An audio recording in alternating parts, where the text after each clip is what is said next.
Ito ang inyong lingkod na nagbabalik upang magbigay ng mga balitang walang bias at pawang katotohanan lamang. Ito ang Bayang Pinas. Ang isyong ito ay naging usap-usapan sa buong bansa at iba't ibang social media platforms. Ngunit bago tayo magtungo sa aktual na video, ay tayo muna ay magbasa ng mga komento, hinaing at opinyon ng netizen at pati na rin ng taong bayan. Senator Riza, you don't have to do with the Filipino people. Wala ka ginawa tulong nandun sa NPA. Meron ka wala ka rin project kaya no beat ka kay FPRRD is a great and true leader. Daghan salamat po sir, Tatay Digong Duterte. Mahal ka namin. Kung hindi kayo nagpresidente, lubog na ang mga Pilipino sa droga. Mabuhay Tatay Digong Duterte, God bless. Tuwang-tuwa kami habang nanonood dito sa bahay kahapon. Gulong-guluang utak ni Riza. Kapag kausap mo si Tay Digong, dapat mautak ka kasi he will bring out the bobo side in you. Ang tindi ng pagmamahal ni Tatay Digong sa mga taong bayan. God bless you always, Tatay Digong. Sana doble-doble pang mga buhay mo ang ibigay ng ating Panginoong Diyos para man lang makita ka namin na buhay dahil mahal ka ng taong bayan. Sabi pa ni PRRD, huwag niyo ako bigyan ng love. Ang gusto ko lang ay maging law-abiding citizens kayo. Mas mapapadali ang trabaho ko. Mahal na mahal ka namin, tatay. Grabe, kakamiss talaga si Tatay Digong. Paikot-ikutin mo man, napakagaling talaga. Very consistent and si Riza, wala mahina magintindi, hindi tumalab drama. Wala kaayo. Solid Tatay Digong. Kahapon talagang tinutukan ko ang panonood. Mabuti na lang naka-airpods ako. Si madam ko natawag na pala sa akin, di ko naintindi dahil na-miss ko si Tatay Digong. Love you always, Tatay Digong. Keep safe always. Salamat sa pagmamahal mo sa aming mga OFW. Si Riza, hindi ko alam kung sinong Pilipino yung sinasabi niyang hindi daw gusto ang war on drugs. Riza, wag mo kami idamay. Ikaw ang pinklawan lang dyan, wag mo kami isali. Huwag kang gumamit ng term na mga Pilipino dahil hindi kami damay sa paniniwala mo at pinklawan mo. Dapat sinabi mo, kami at ng pinklawan, ayusin mo terms mo na ginagamit. Kasi last term mo na sa Senado, out ka na sa 2028 ha. Laugh trip talaga si FPRRD, pero he speaks always from his heart. Kaya mahal namin si Tatay Diggs, hindi siya plastic at hindi nagsasalita ng flowering words. Long live Tatay Diggs, God bless you po. Well, para nga sa kabuang detalye at impormasyon ay panoorin na lamang ang buong video. At salamat na rin sa ating mga solid viewers sa walang sawang pagsuporta. At kung bago naman sa ating channel ay syempre, huwag kakalimutang mag-subscribe, pindutin ang notification bell, piliin na rin ang all upang laging maging updated sa mga balitang bago, totoo at walang bias dito sa channel ng Bayan ang Bayang Pinas. Huwag din pong kakalimutang mag-iwan ng like at i-share ang ating mga videos. Muli po mga kaibigan, maraming salamat and God bless.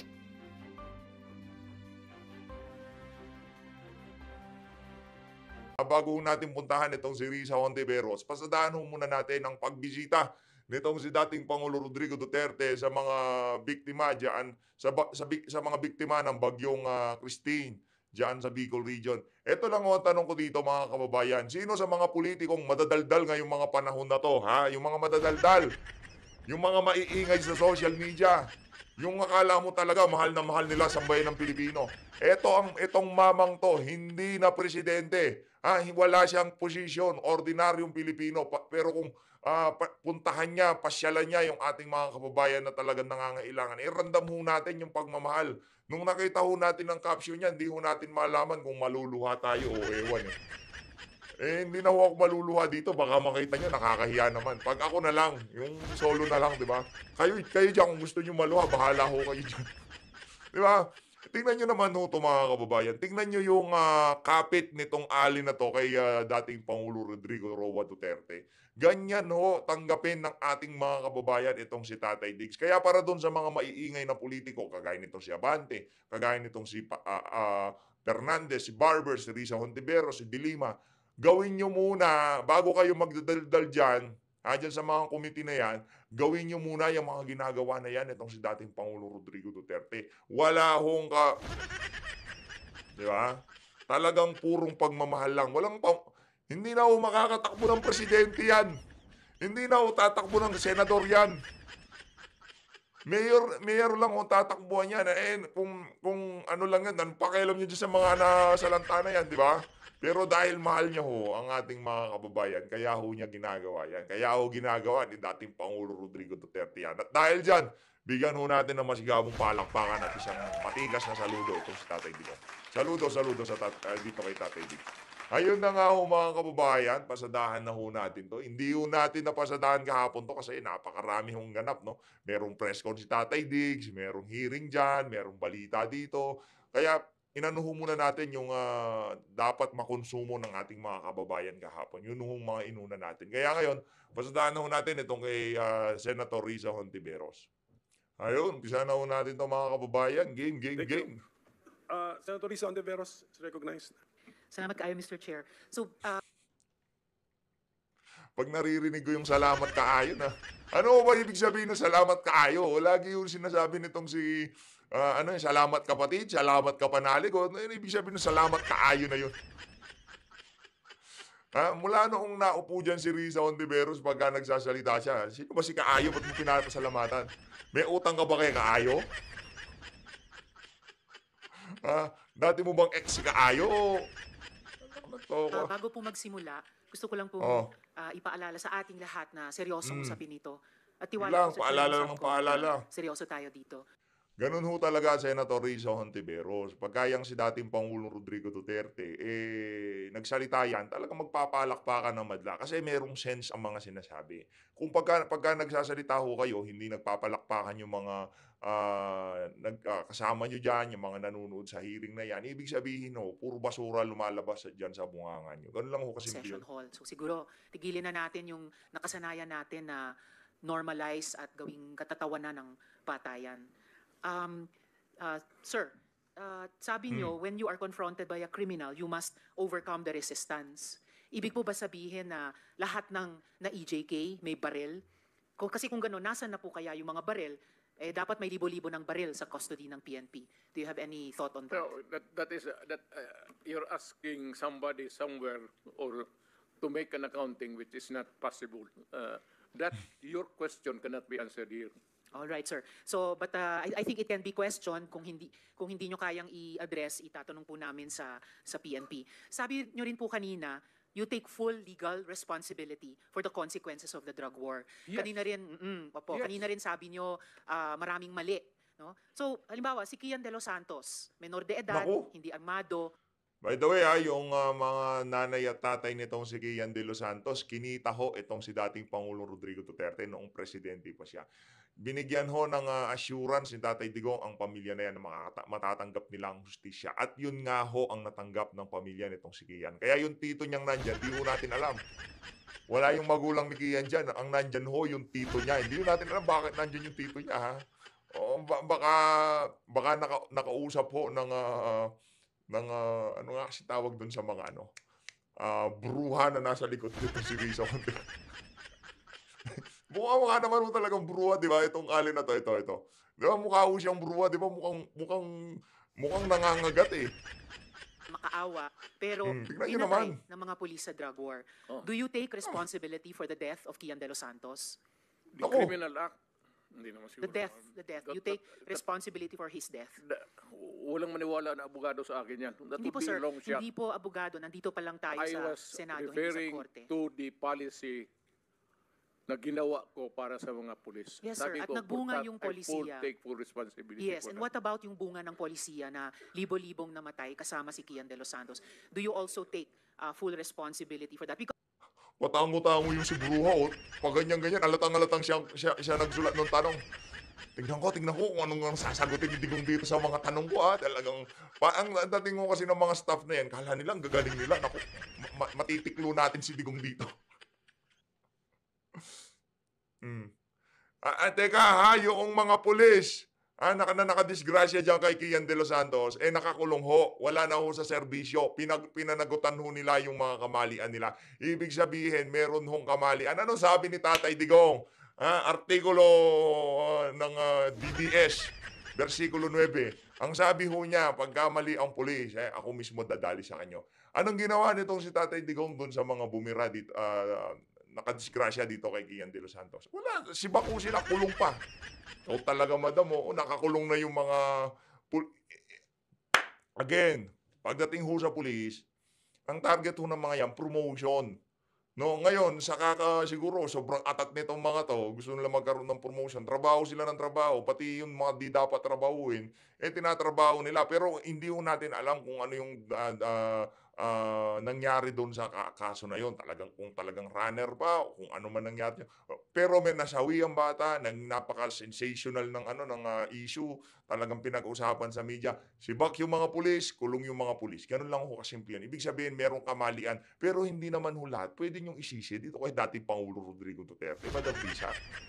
Yan si Bruha, nakaabang si Bruha. Na sinabi nyo, if there's killing there, I'm saying I'm the one, you can hold me responsible for anything, any death that has occurred in the execution of the drug war. Noong October ulit, October 21, noong 2021 naman, in a Reuters interview, kinwote kayo na sinabing, if there is any person who is going to prison, it would be me. I assume full responsibility. So, do you assume responsibility for the death of Kian De Los Santos, Mr. No. Chair? No. How about si Carl Alam mo, Anthony ma'am, Nunez? before you rumble on those many things. No, I'm not rambling, Mr. Chair. Very Rinara- specific yung mga tanong ko. Rinarambol mo, madam. Yan, hindi maiisa si Tatay Digong. Yan ang problema sa'yo. Pagka mimekos-mekos mo eh. Minimekos-mekos mo yung usapan eh. Sinasabi, Specific ang law. Guilt is personal. yan. Una ng abogado. Okay lang po. Tanong ka muna kasi abogado. Palibasa, hindi ka abogado. Guilt is personal. Tanong ka. Palibasa, hindi ka abogado eh. Tanong ka muna, madam. Tanong sa abogado. Sige, Tanong ka itanong muna ko ngayon po. before we proceed. No. Hindi tayo I magkakaintindihan have prepared dito. these questions. Hindi tayo magkakaintindihan dito. Madam Risa Ontiveros, tanongin mo muna yung bruwang nasa likod mo. Tignan nyo naman ho. Isang guhit na lang, mukhang lilipad na yan. Ay, no joke. Pag nakikita ho natin, nakakaramdam tayo ng discomfort sa katawan natin. Nandito na naman si Bruha. Kayo ba, ako huwag nyo na sabihin naman, pumogi ka lang ng konti, ganyan ka naman. Hindi ho talaga, sa totoo lang. Pag nakakita tayo ng mga ganyan ng tabas ng pagmumukha, medyo nakakaramdam tayo ng discomfort. With my Guilt legislative is staff. personal. Yes. Guilt very is personal. Hindi mo pwedeng ipasa sa iba yan. No. Hindi po ito pagpasa. Iniimbestiga kaya po Guilt nga is personal. Ba't mo pinapasa sa iba? ng Blue Siya Ribbon, talaga. yung war on drugs at yung naging bunga ng extrajudicial killings dyan. And I am basing my question dun sa mga sinabi ninyo repeatedly, parang tuwing Oktubre nga sinasabi nyo, na you will take responsibility. Correct. So now let me ask you about Carl Anthony Nunez, 20 years old. Walang nahanap na droga o baril sa katawan niya. Sabi nga ng investigador, mistaken identity. Do you take responsibility for his death? You know, ma'am, can I ask for Hindi lang masabi ni Tatay Digong. Hindi lang masabi ni Tatay Digong. Ito gusto niya sabihin, ma'am, ba't ang ob-ob nyo? Paano ko kayo naging senador? just It's all right, Mr. Chair. Yes. Hearing suspended. Hindi ho natin nakita, pero yung facial expression ni Tatay Digong, balik nga ho natin ng konti. Hindi ko nakita eh. All right, Mr. Chair. Yes. Hearing suspended. Basahin ho natin sasabihin. Paano ka naging senador, Risa? Di ba? Bakit mo ipapasa yung guilt na yung kamali ang nakumit ng mga kapulisan? Sinabi niya, in line of duty, poprotektahan ko kayo, sagot ko kayo. Pero pagka yung mga pulis na gumawa ng kabalbalan, talagang yariho siya, hindi ho niya patatawarin. Yung mga pulis na nakagawa ng kabalbalan, tingin kayo sa mga pulis ngayon na nakagawa ng napakaraming kamalian at talagang napatunayan niya sa korte na nasa serbisyo pa rin ngayon, na nasa active service pa rin. Wala ho mga kababayan, lalo nung panahon ni Tatay Digong Nung panahon ni Tatay, ngayong panahon na to, daming kamalian nangyari sa KOJC, wala namang pakialam mga, diba, itong si Risa. Pero ito mga kababayan, bakit? Ito talagang si Senator Risa Hontiveros. So ito, ay forward na natin to. Ayo, Mr. Chair. Ang Yun, tanong si ko po Kaayo. ay, if you take responsibility, as you said in October 2020, as you said in October 2021 about assuming responsibility for the war on drugs, do you take responsibility for the death of Carl Anthony Nunez, Mr. Chair? Alam mo, yung policy, ma'am, hindi mo nakuha yung yung policy ng presidente. Nakuha ko po, policy I maker was din po talking ako. about the policy. I take full responsibility. Yung sinabi ko na war on drugs. You said, Pero sir, kung you can hold me magpasok ka responsible ng for any death. specific crime, Yes, sir. You spoke hindi about, pwede yan. you spoke Huwag kasi ganon, Senator Risa. Napakalinaw ng policy, di mo naiintindihan. Kahit yung mga ordinaryong meron na nakikinig sa sinasabi ni Tatay Digong, loud and clear, ika nga. Pagka mali ang ginawa ng isang pulis, talagang maliligwak siya. Matatanggal siya sa pwesto, mayayari siya, makukulong. Pero pagka yan, in line of duty, yung isang pinaghihinalaang merong hawak ng ipinagbabawal na pulburon, bumunot ng bakal, anong gagawin ng pulis natin? In line of duty, tutulungan ka ni Tatay Digong. Pero pagka yan napatunayan sa investigasyon na yan hindi naman pala bumubunot, wala siyang dala, o kung ano pa man, sigurado may kalalagyan ka. Pero yung kapalpakan ng pulis para makakuha lang sila ng accomplishment nila, isisisi din dito kay dating Pangulo Rodrigo Duterte. Naku po, guilt is personal. Senator Risa about Hontiveros. At specific saka, crimes. kung sabihin ko, I will take full responsibility, magdating tayo sa korte, hindi naman tatanggapin yan. Well, Mr. Chair, if the resort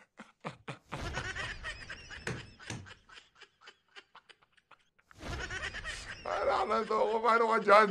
Di ba? Talagang ilalampaso ko niyan si Tatay Digong. Hindi pwede yan. Hindi pwede kay Tatay person Digong could yan. keep his volume and pitch to a Mr. normal Chair, trying level. to pin me down on Mr. Chair, Emosyon eh. Ikaw kasi, Riza Hontiveros, yung pagiging, kung anong sagwa ng pagmumukha ng assistant mo, yun naman nasama ng ugali mo, madam. Anak ng to, ayusin nyo yung mga buhay nyo dyan sa Senado. Pati ba naman yung mga galaw nila dyan sa Tuwad Committee, dinadala nyo dyan? Anak ng to. you are pinned down by your own statements you of cannot. October. You have to No, pin- Patango-tango ka pa lang, yakang bruha ka. Tingnan nyo naman pagmumukha. Tabas pa lang ng mukha niyan, di na talaga. no, me Mr. down Chair. low- I'm not trying to pin you down lawfully. The on exchanges air. are no longer productive. Mr. The hearing Chair. is Do not pin me suspended. down on semantics. Okay.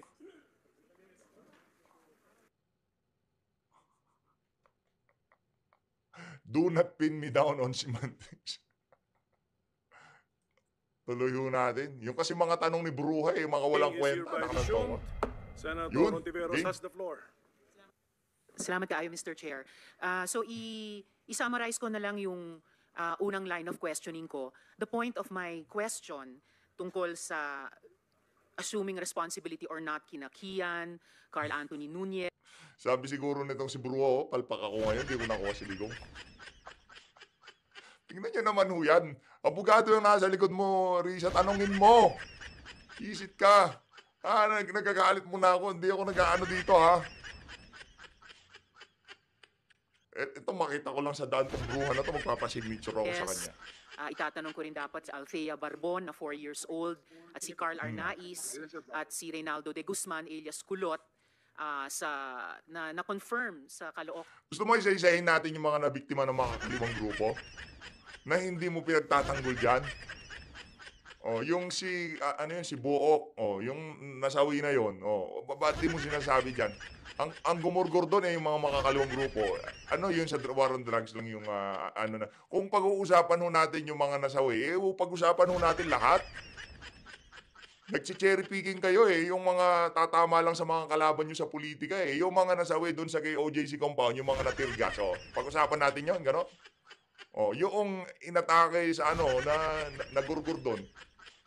Sini-cherry pick ho yan ang pangit. Okay lang sana ilatag natin na maayos na kapag wala ka na dyan sa hearing, batikusin mo lahat ng nangyayaring gurguran ngayong mga panahon na to.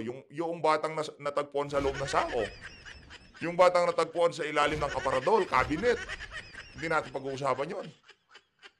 Mali naman nung ata yan, Senator Risa Hontiveros. Yung mga yan, nabigyan ng katarungan yung pagkasawi nila. Yung mga pulis na nagkaroon ng irregularidad sa kanilang trabaho, nakakulong. Pero yung mga batang natagpuan nakasilid sa loob ng sako, nakasilid sa ilalim ng aparador o kung saan pa man, wala pa rin ho tayong natatanggap na development kung ano nang nangyari doon sa mga kaso na yun. Court na the evidence was merely planted by the police. Ang point ng unang questioning ko na yon ay kung ina-acknowledge nyo o hindi na yung policy nyo caused the death of innocents. So lastly, Mr. Chair, actually may mga isang dosenang tanong pa sana ako sa dating presidente pero na-high blood yata sila sa akin. So dalawang huling tanong na lang.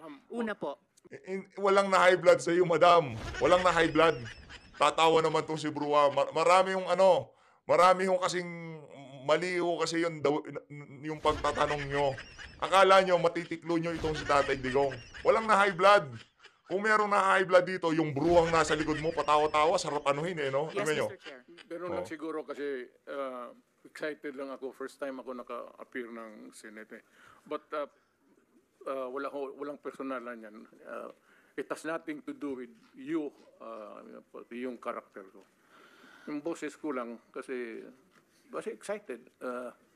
But if you are offended by the demeanor, then mag-change gear ako. I'll try to do it with moderation.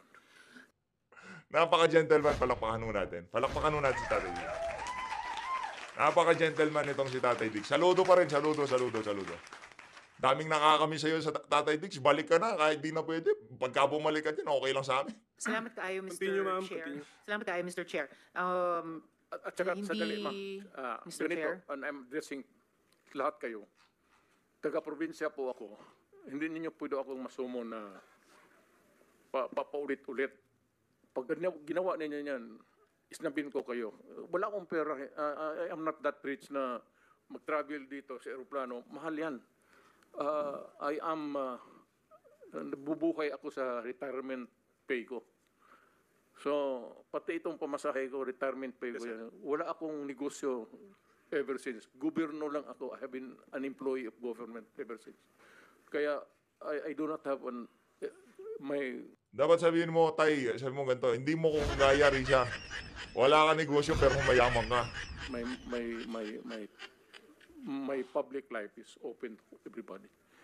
So, magastos masyado, ma'am. Kaya, kung maaari lang, tapusin natin ito hanggang bukas. Huwag na tayong umalis dito. Thank you, Mr. President. Salamat kaayo, Mr. sir. Chair. So- Tapusin talaga natin ito. Tapusin natin ito dito ngayon. Huwag tayong umalis dito hanggang umaga. Umabot man tayo hanggang umaga bukas. Huwag tayong umalis dito. Tapusin natin dito. Okay, Mr. President, we are prioritizing the questions directed to you. Sige, Senator Ontiveros. Salamat kaayo, Mr. Chair. So, pangalawang tanong ko, tinawagan nyo ba si Senior Superintendent Padilla para i-congratulate siya sa pagpatay sa 3 high-value targets na Chinese nationals na inilagay sa loob ng Davao Penal Colony? Kasi sinabi nyo daw, congrats Superintendent Padilla, job well done. Pero grabe ang ginawang dinuguan. Do you confirm this, Mr. Chair? You call Padilla now because he's lying. I do not know him and I do not have to congratulate this policemen and soldiers. Trabaho ninyo yan. Why do I have to congratulate you? Magtrabaho kayo dyan. Grabe, talagang ilinatag mo yung script ng Tuwadcom dyan na nakanantok ko, Senator Risa Hontiveros.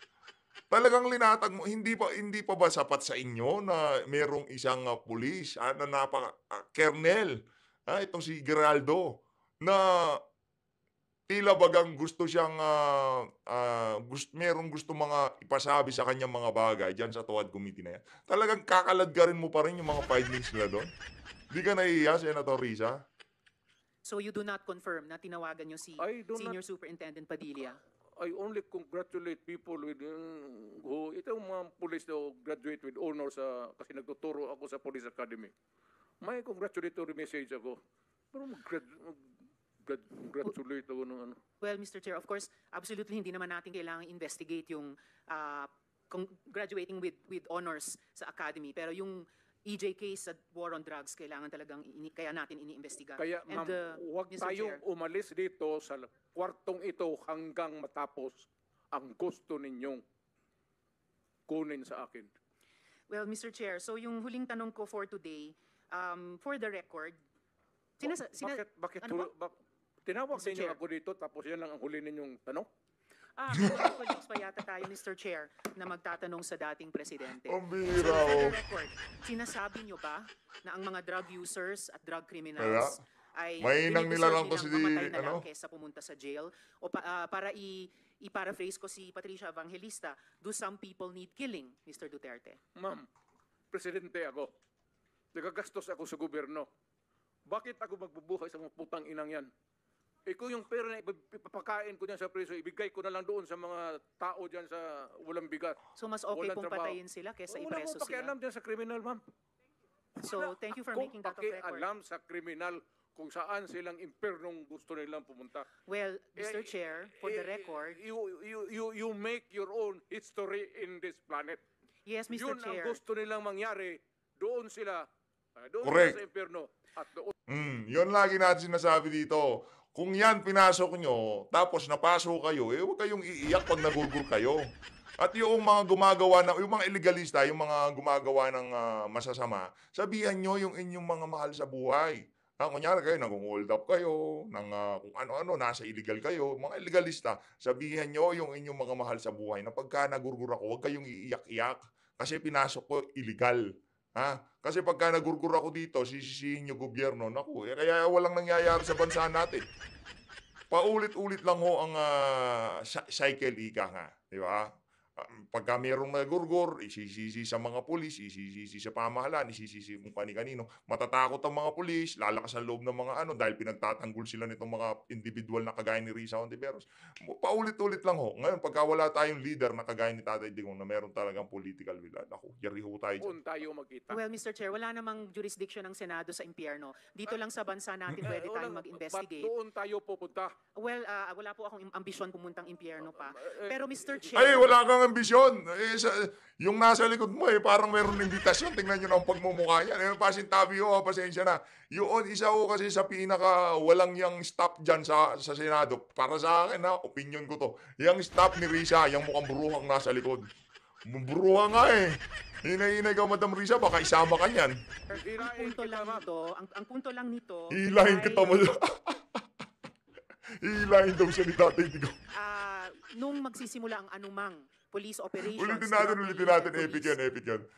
Epic yun. Game. Ulitin natin. Pero Mr. Chair, ang Hirain punto kita, lang ma'am. nito, ang punto lang nito, Diba, hindi na ko yung yan, game. Sa impyerno. At doon tayo magkita. well, Mr. Chair, wala namang jurisdiction ng Senado sa impyerno. Dito lang sa bansa natin pwede tayong mag-investigate. Doon tayo pupunta. Well, wala po akong ambisyon pumuntang impyerno pa. Pero Mr. Chair, ang hirain punto kita, lang ma'am. nito, ang Ihilahin daw ni Tatay Digong sa impyerno itong si Risa Hontiveros. Nung nagsalita itong si Risa, kasi wala daw jurisdiction ng Senado sa impyerno, biglang tawa yung assistant niya, yung mukhang bruha sa gilid. Bigla ho siyang tumawa. Nung binanatan ho siya, nahihilahin siya sa impyerno. Wala, tahimik ho siya. Tingnan nyo naman. punto lang nito ay Aw. nung magsisimula ang anumang police operations, drug-related police operations, Nako.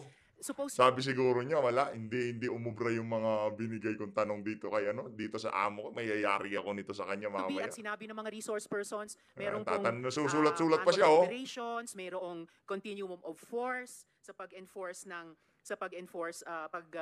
Naku, implement ng nalito. police Nalito si anti-drug Madam. operation. So, Na-distract ang doon sa premise papel. is, yun na nga, arrest muna at build the case. Well, Mr. Chair, as a final word, I hope and I imagine that the Department of Justice is watching dahil ang daming admissions ng dating presidente involving criminal acts. Salamat kaayo. Kasi Ayo. na lang po maghuhusga. Salamat kaayo, Mr. Chair. Thank you, Senator Mr. Ontiveros. Chair. Yes, go ahead, Mr. President. Nagtataka ako hanggang ngayon ang Justice Department hindi pa nag-file ng kaso hanggang ngayon. Katagal lang.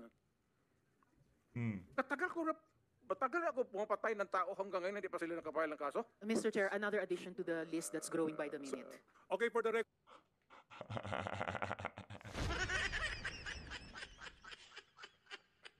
Ito naman si Risa, pagka sinasabi yun ni Tatay Digong, maano ho siya. Pagka sinabi niyang, biro lang naman yun, naniwala naman kayo.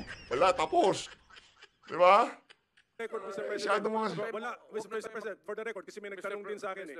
Wala, Huwag na tayo magdrama dito. Tapusin na natin itong istorya na ito dito sa Pilipinas. For the record, Mr. President, wala. Kasi naawa ako dito sa mga pulis. Sa totoo lang, naawa ako sa mga pulis, pati sundalo.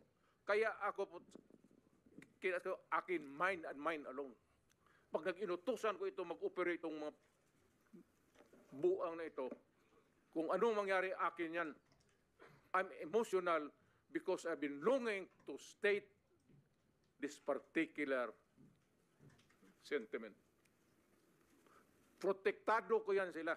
Basta in the fulfillment of duty, Mr. Senator, yan sila, naging chief of police yan. Protektado ko ang police pag nagtrabaho in the fulfillment of duty. Pero alam nila, ang mga police na pumasok ng kidnapping, alam nila yung police nila, pinatay ko. Thank you, Mr. President. Ako po may tanong din. Pinag-aralan namin pinanood namin yung mga footages mo nung you were president-elect tapos naging presidente. Meron kayong sinasabing ang reward, iba-iba nga yung amounts, tapos sasabihin nyo parang may encouragement na patayin ng mga kriminal, pero dudugtungan nyo parati sa dulo ng lalo na kung nalagay sa peligro yung buhay ninyo. Okay. So, ito lang po yung tanong ko. So, when you were president, hindi nyo ba po concern na malito yung mga nakikinig sa'yo, na kausap mo mga law enforcers, na may maniwala, lalo na dun sa first part ng sinabi mo at na-confuse na sila sa... Kasi paliko-liko po yung mga pronouncements po ninyo, Mr. President. When you were president, were you not concerned that you will be misinterpreted? Hindi, kasi matagal akong instructor ng pulis eh. Dumadaan ito sa psychiatric, gagastos pa ako ng... When I was also president, may funding ako dito sa mga psychiatric nila. Nandyan yan sa item eh. Hindi naman ito At saka, alam mo, Senator, okay yung mga ganung mga heinous crime, mga patayan dito. Ang presidente o mayor, hindi pwedeng kailangan magbitaw ka talaga ng salita. Ina ninyo. Kasi pag hindi, walang... Yung gigil, nandun talaga eh, no? Di nawawala yung gigil ni Tatay Digong eh. Bigla ko naalala yung lola ko pag nanggigigil siya ganyan. Yung ngipin niya talagang nag-grind eh. I would like to, we travel back. Ano ang syudad ng Davao noon? Nung hindi pa ako mayor. Nandyan yung komunista, nandyan yung mga upper, nandyan lahat. Abusado na polis, abusado na sundalo. Puro kriminal, puro kanya-kanya. Nung na-mayor ako, sabi ko, hinto kayo, either, ayan siya, mga nandyan naman na noon. Sabi ko sa mga polis, either patayin ninyo ako o papatayin ko kayo. Putangin na, huminto kayo dyan, ditse kayo. Dahil kung sinabi ko yan sa mga kriminal, sa pulis, lalo na sa kriminal. Pero yung mga pulis na nag-kidnap, sumali sa hold-up, mga tao nila, pinatay ko talaga. Alam nila yan. Standby lang ho, standby lang, maya-maya ho, meron tayong yung mga taga-tuwad ko, may mag-aano na ho, magpe-press con ho sila. No, mag-Q&A ho sila, tanong nila, sagot nila. Kasi malamang sa malamang yung pulis na nagsalita kahapon dyan sa Senado, yayariin ho nitong mga walang yung congressman na to. Ibibigay nila yung pangalan kung tanungin mo. All you have to do is to place them under oath. Sinabi ko sa kanila, pati kayo pag hindi ninyo, disiplina yung mga tao ninyo. Bayad ang mga tao ng sweldo ninyo, tapos pati kayo kasali dyan. Stricto talaga ako sa pulis. Ayan sila, puro general yan. Protektado ko ang pulis pag sa trabaho. Kasi ma-demoralize pag hayaan mo. Alam mo ba, Senator, nung mayor ako, ayan, puro dumaan ng Davao yan, puro naging chief of police yan. Pagka ang pulis nagkaroon ng kaso, yung araw na yon, na ma-file yung kaso against the police, tangina yung sweldo niya, hinto na yan. Wala nang pagkain na dumadating doon sa pati yung mga anak. Hinto pati yung edukasyon ng bata. Kaya pinoprotektahan ko sila. Ito puro generals. Pero alam nila, sila mismo pinoprotektahan ko yan. Dumaan ang kaso yan. Pero yung mga pulis na gago, I will take advantage of the presence of the former president and then ask now the police generals present this afternoon. Narinig niyo yung sinabi ni Presidente? Generals Danao and Coy, do you confirm what the President said? Na kung involved ang police ninyo sa krimen, siya mismo ang pinapatay daw niya. So do you confirm such a statement? alam nila. As far as I'm concerned, sir, when I was under the Davao City Police Office, hindi naman siguro sila pinapatay.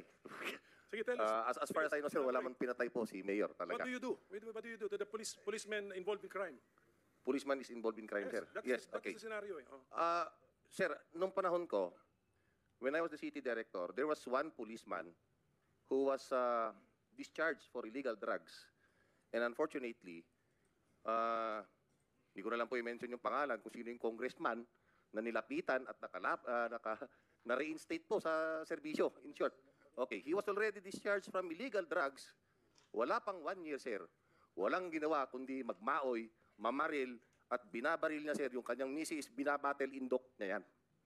Okay? So, in short, sir, yung taong yun, kinausap ko. Kasi sabi ko, kababalik mo lang, baka pwede namang maglaylo ka. Okay? So, ang nangyari, sir, naglaylo siguro ng 3 linggo. Ganon uli, sir. So, binaril yung misis niya. And accordingly, sabi mismo ng misis niya, sir, kaya po laging nagwawala na naman itong mister ko dahil bumalik uli sa droga. So, in short, sir, pinatay namin. Ganon lang, sir.